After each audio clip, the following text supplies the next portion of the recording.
Hello, my name is Stephanie Griffin, and I'm the Executive Director of ACMP. And I'm honored today to be with Julie Park, who is on the board of the SoCal Chamber Music Workshop. And Julie, thank you so much for joining us today. Thanks for having me, Stephanie. Yes, and I'm very proud to say that this year ACMP chose to give our annual Susan McIntosh Lloyd Award to SoCal. And I just wanted to ask you a few questions about SoCal and your involvement with it, but specifically as well.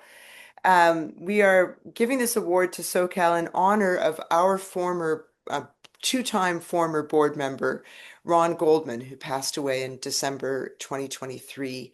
And I know that you were quite close with Ron. So I think I'd like to start today's interview with just asking you how you originally met Ron Goldman.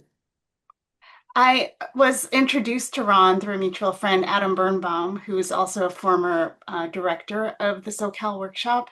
And Adam and I met in the local La Jolla Symphony. And he came up to me during a break, had heard me warming up, and beelined to me and said, "Hi, I'm Adam Birnbaum. Do you play chamber music?" And I immediately said yes. And he said, "You have to meet this guy, Ron Goldman. He's like the godfather of chamber music in San Diego." And I said, "All right, sign me up."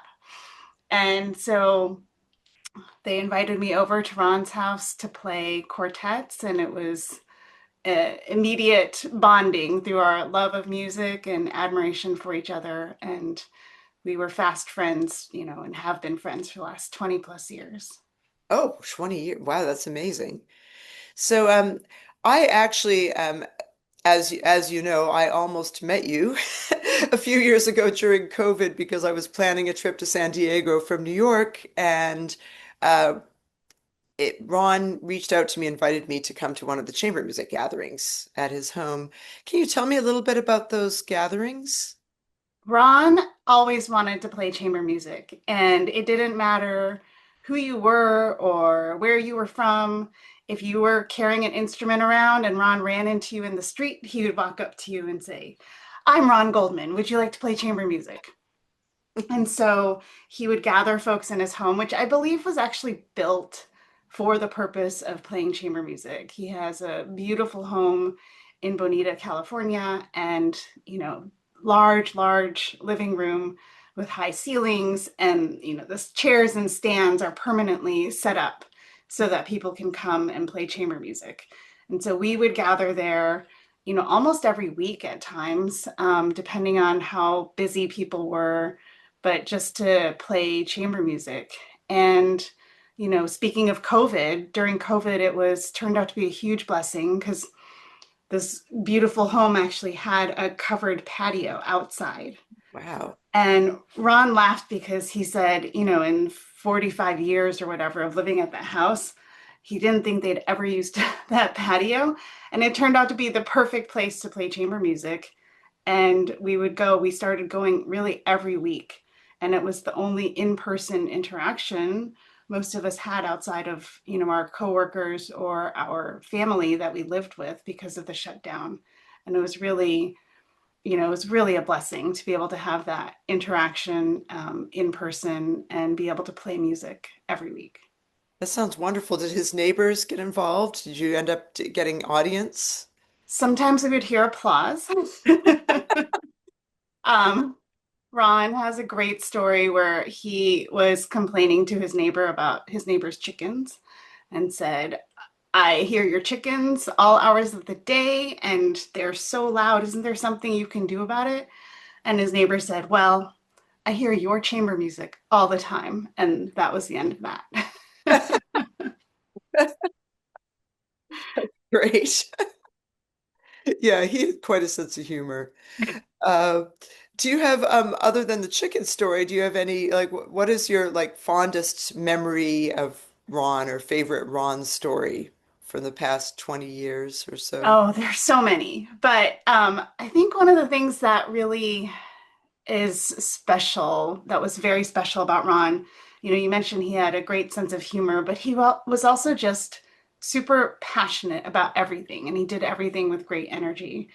And I remember, the first concert we played together was a string quartet concert, and we rented out this beautiful hall in San Diego that was available for like a very reasonable price to nonprofits.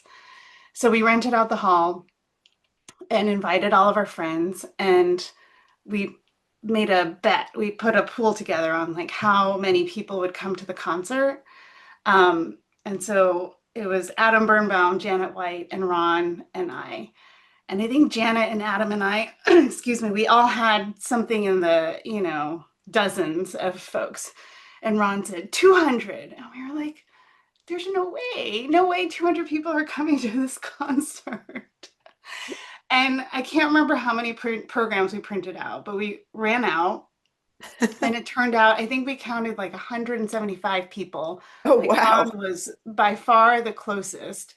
And it just is really, a testament to his connections in the community and just his passion for everything and his ability to reach so many different people, both in the music community, through his ophthalmology practice, and just through racquetball. Like everything he did with gusto. Yeah, I remember that too from I only met him one time actually, but multiple times over the course of a few days. He came to New York City for an in-person board meeting, and at the board meeting we had a chamber music play in, and he just never wanted to stop. And the following day there was a party at our current board member Ben Pfeiffer's house, who I think you know Ben Pfeiffer from San Diego days. And apparently Ron was staying with him and was getting up at 6 in the morning and practicing every day. And and when at the party we would take breaks and we'd be eating all these beautiful snacks that Ben and his wife Sherry had laid out, and he'd be like, "Come on, anyone want to play a Brahms sextet?" And we're like, "What are you all doing? Just sitting there eating?" Like let's play. Oh, for sure. And he was by far the oldest person in the room, and he just wanted to go, go, go. He was a wonderful player too. He had such a beautiful sound, and I just remember how he just knew the repertoire inside out. He really did. And it was such a privilege to get to play it all with him. I think I can't even count how many string quartets I played with him, but he introduced me to the vast majority of the repertoire that I'm familiar with. Wow. So that actually brings me to my next question, which is probably related, but I don't know. How did you get involved in the SoCal workshop?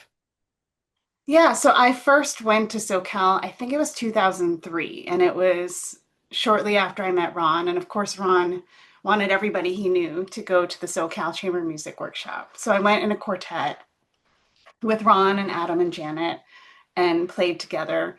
But I actually left Southern California to go to law school. So it was a while before I was able to go back to the workshop.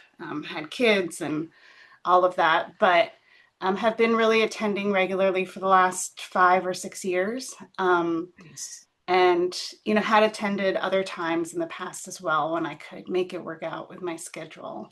But it's been a really great experience. And, after Ron passed away, there was a vacant board position and another board member retired or stepped down from the board. So a couple of us who had been active on the advisory board stepped up and joined the board. So it's been wonderful to work with the board members to really, continue Ron's legacy that he built. He founded the workshop almost 50 years ago. Wow. He had a relatively new-ish medical practice. He had little kids, and he just had incredible passion and energy. I found the original flyer he sent out for Oh, the first workshop, and I think he mailed over 600 flyers out all over California to get people to come. So wonderful. just the amount of work he put in, it was really a labor of love for him to put together something that could bring this chamber music experience to Southern California. That's fabulous. So I guess when he started, it was very small. It was, and then did it grow? a lot over I the. don't know how big it was those early years, but it's been pretty large through, throughout the records that I've seen even. And we've actually downsized a little bit just to keep it more manageable. I don't know, Ron was able to do the work of a dozen people. Yeah, I'm sure he was. High energy man for sure. Yeah. Yeah. And tell me a little bit about the SoCal experience, like for our members who have never been there, like, what's it like and what makes it special or different from other workshops that you know. I haven't been to many other workshops, but I do know from my own experience and from talking to others that what makes our workshop special is really the level of coaching and the quality of music that we have. So the format is you can either come as a preformed group or you can come as an individual and get put into new groups every day. But there's a morning session where you rehearse and are coached, and then an afternoon session where you rehearse and have a coaching. And then at the end of the day, you do a little pod performance for other people who were coached by the same group of coaches. So it's Oh, a great way to get a lot of exposure to coaches and new musical ideas while still having time to work with your colleagues and be able to, rehearse the things that you're coached. And we've made some tweaks to the format and the scheduling over the years, but by and large, this is very similar to, how it's always been. so it sounds like a very intensive experience. Like it's basically chamber music 8 hours a day or something like that.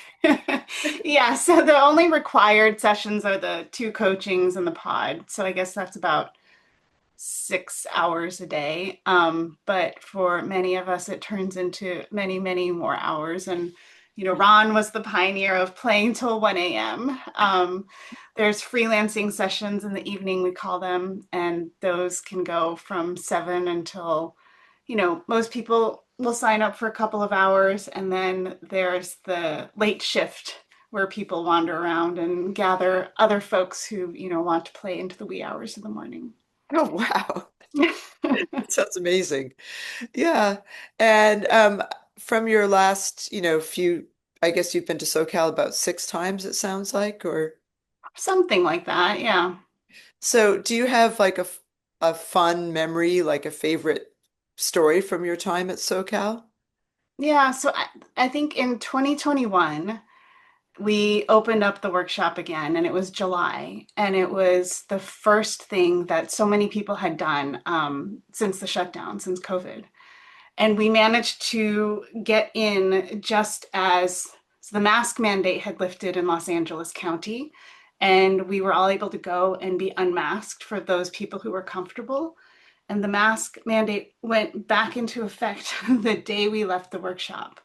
Oh, But wow. what was amazing about that workshop, the Telegraph Quartet is the quartet in residence there, Hmm. and they played for us on the first night. And it was so moving because nobody had heard live music in over a year. And it was really, really, really special. And for the workshop to be able to bring that experience to everybody and bring everybody together again, I think it was really powerful. Wow, that does sound powerful.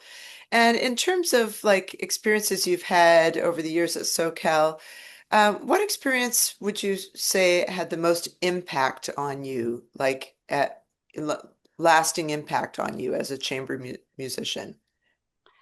I think that just being able to be coached, I have a string quartet that is a long distance relationship with some folks in the Bay Area. And, to be able to work on things with people who are like minded and in a similar place to me, both professionally and musically and personally, um, we've been able to grow so much together as a group and getting the coaching and being able to develop, as musicians and not just to work on the pieces that we work on when we're there, but the coaches really give us things that we're able to take and apply to, whatever we're working on next.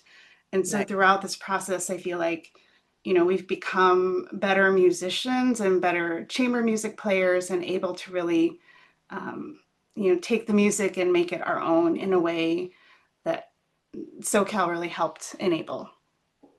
Yeah, one thing that's been interesting to me in particular, just reading some of the blog articles that you've written, or that Angus and your quartet wrote, it seems like SoCal has a real openness and to contemporary music. So sometimes they commission pieces, or like one year, did you had a theme that was women composers, or can you speak a little bit about that aspect of it? Yeah, so I think the inspiration came from Carol Mukhopadhyay in the Bay Area, who's been a champion of women composers for many years. So I do want to give her credit for that. And our former president, Ingrid Berger, really took that mantle on and wanted to have a themed workshop where, we focused on women composers. And so it was that I think that was one of the most fun themes because everybody went out and found really interesting pieces by women composers, brought them to the workshop, and we have a participants concert at the end of the week where people who want can prepare, something during the week and then play at the end of the workshop for everybody. And people who chose works by women composers were given preference. Oh, So it nice. ended up being an entire concert of works by women composers. And I mean, I've played so much repertoire, and I think maybe only two of the pieces I'd even heard of before. It was so exciting to be able to explore all this music. And in conjunction with that theme, we had a women composers contest and welcomed people to provide submissions of string quartet music that they had written. And then, people at the workshop got to play all these different pieces. And at the end of the week, we awarded the prize to Erica Oba. Mhm. And it was just a really great experience for everybody and a great way to promote, both new music and women composers who've historically, not been recognized for all of the great work they've done. Wow. And did you have an opportunity, did some of those composers come to the campus, and did you have an opportunity to work with any of the living composers? Erica Oba came in connection with the prize. We brought her down to the workshop, and Ingrid's quartet actually performed her piece, and she gave a little speech, and they were able to perform it twice so we could hear the music, hear about it, think about it a bit, and then hear it again. So it was really a great experience. Wow, that sounds lovely. So I think the last thing I want to ask you about is, so the Susan McIntosh Lloyd Award um, is Susan McIntosh Lloyd is also a former board member of ACMP. She's the one that made all the cute cartoons in the old historic newsletters. Uh, she uh, she was a lifelong educator, and so the award is named for her, and it's specifically about excellence and diversity in chamber music education. And one of the things that Ron always said when he was on the board the second time, I didn't know him the first time because I wasn't involved in ACMP, um, was that we needed to get, more diversity in the population, specifically younger people. And he was very proud of what he had accomplished in that regard at SoCal. So can you speak to that a little bit, about SoCal in terms of the types of people that come and, the way that it engages or involves, younger adult amateur players? Yeah. So the first time I attended, I was 23, which sounds impossibly young now.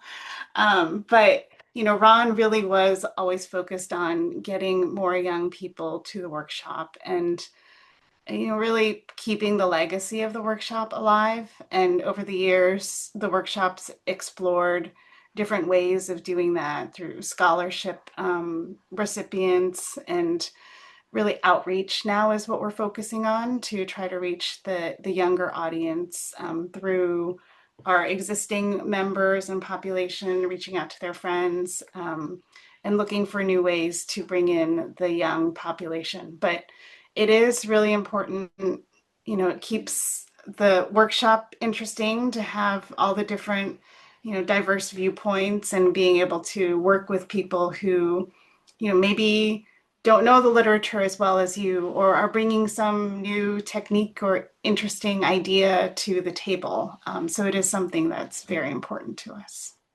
Wonderful. Well, thank you so much for meeting with me, and I learned a lot about Ron and about SoCal. At some point, I hope I'll be able to visit.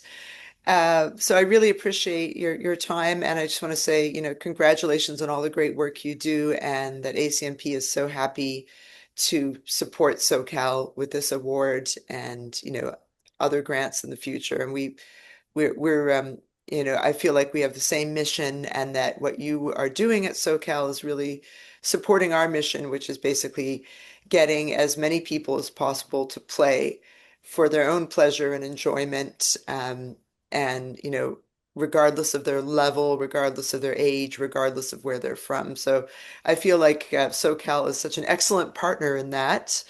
So thank you for all that you do, and I hope to meet you at some point, either Thank in you. California or New York. Thanks for having me, Stephanie. It's a pleasure, and we really appreciate everything ACMP does for the community as well. Okay, thank you.